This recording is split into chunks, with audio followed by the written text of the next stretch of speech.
You ask Tiger to solve. This deals with linear equations with one unknown. The final result is x equals 83. Let's solve it step by step. Simplify the expression. Simplify the arithmetic. Break up the fraction. Group all constants on the right side of the equation. Subtract 157/3 from both sides.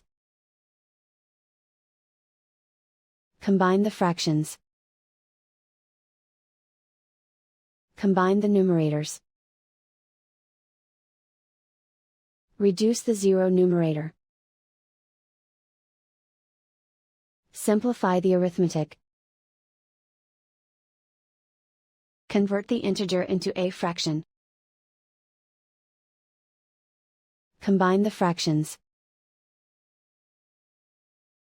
Combine the numerators. Isolate the x. Multiply both sides by 3. Group like terms. Multiply the coefficients.